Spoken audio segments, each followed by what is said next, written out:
जय मां कामाख्या कामाख्या तंत्र में आपका स्वागत है मित्रों। आज की चर्चा कलानिधि योग की श्रृंखला में, कुंडली में बनने वाले योगों की श्रृंखला में आज जो चर्चा है वह है कलानिधि योग के बारे में। योग को वैदिक ज्योतिष का एक महत्वपूर्ण हिस्सा माना जाता है। कुंडली में बनने वाले प्रत्येक योग जातक के जीवन के ऊपर बहुत बड़ा प्रभाव डालते हैं। यह योग जातक के जीवन से संबंधित घटनाओं और स्थिति को निर्धारित करने में सक्षम होता है। कुंडली का विश्लेषण करते हुए योगों का अध्ययन करना महत्वपूर्ण होता है। कुंडली में बने हुए योगों का प्रभाव ग्रहों की महादशा, अंतर्दशा और प्रत्यंत दशा पर निर्भर करता है।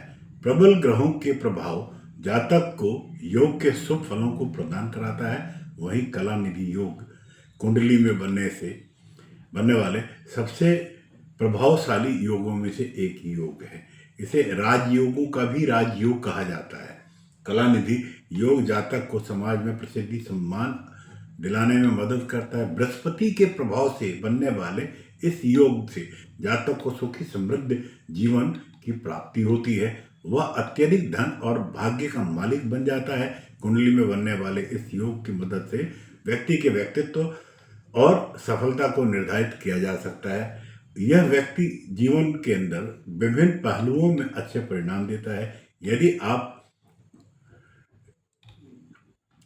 योगों के बारे में जानना चाहें तो हमारे इस श्रृंखला, जो योग के ऊपर श्रृंखला में हमने वीडियो की सीरीज बनाई है, इसको पूरी तरह से देखें। और जहां आपको कुछ अलग से समझना हो तो आप कमेंट्स के माध्यम से मुझसे जुड़ सकते हैं। कुंडली में कलानिधि योग कब बनता है? कलानिधि योग तब बनता है यदि कुंडली में बृहस्पति दूसरे घर में बुध शुक्र को देख रहा हो। इसके अलावा यह योग तब भी बनता है जब बृहस्पति को शुक्र और बुध की राशि में स्थित हो।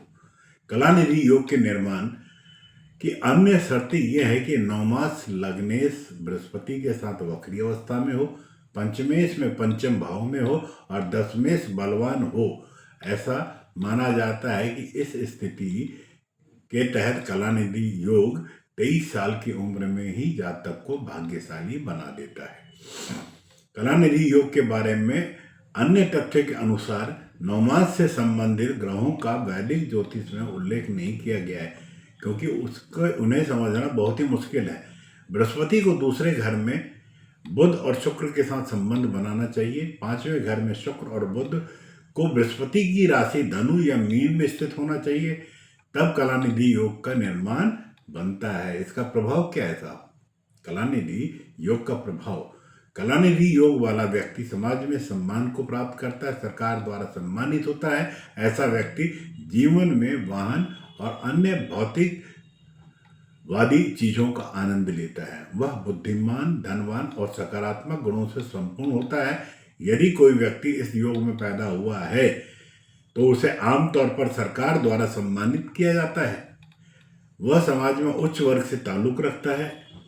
इस तरह की बीमारियों से भी दूर रहता है। हर तरह की बीमारियों से दूर रहता है। उसे अपने व्यवसाय में सफलता मिलती है।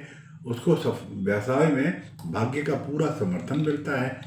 ऐसे व्यक्ति, इस योग का खास बात यह है कि यह सम और विषम दोनों ही परिस्थितियों में निरंतर शुभ फल प्रदान कराता है। मित्रों, इस चर्चा को यहाँ पे पूर्ण करते हुए कुंडली में बनने वाले शश योग के ऊपर हमारी अगली वीडियो आएगी। तो ध्यान रखें, योग की श्रृंखला के हर वीडियो को आपने जरूर देखना है, सुनना है, समझना है। जहाँ कोई भी असमंजस की स्थिति बनती हो वहाँ आप मुझसे कमेंट्स के माध्यम से जुड़कर अपने समस्याओं के बारे में चर्चा कर सकते हैं। जो चीज़ें आपकी समझ में नहीं आई हो उसके बारे में आप मुझसे जानकारी ले सकते हैं। तब तक के लिए आपसे विदा मांगता हूँ। जय मां कामाख्या, आपका दिन शुभ हो।